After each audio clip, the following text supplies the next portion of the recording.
আপনারা দেখতে পাচ্ছেন আমার যে হাতে এই ১,০০০ টাকার নোট, এই টাকার নোটের মধ্যে শেখ মুজিবুর রহমানের ছবি আছে।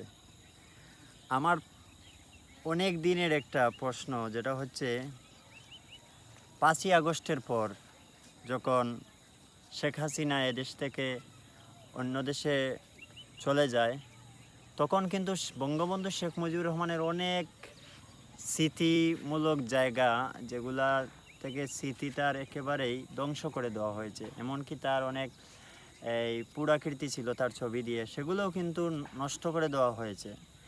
বুলডোজার দিয়া তার গড় পর্যন্ত ভেঙে দেওয়া হয়েছে। কিন্তু এই টাকার ভিতরে যে শেখ মুজিবুর রহমান, তাকে দেখলে কি মানুষের একটুও ক্রোধ জন্মে না? অবশ্যই জন্মে। কিন্তু এই টাকাটা আমরা ছিঁড়ে ফেলি না কেন? এই টাকার মধ্যে কি এমন আজব জিনিসটা লুকিয়ে আছে যেটা আমরা টাকাটা ছিঁড়ে ফেলি না? এর কারণটা আপনারা কমেন্টে বলে দিবেন।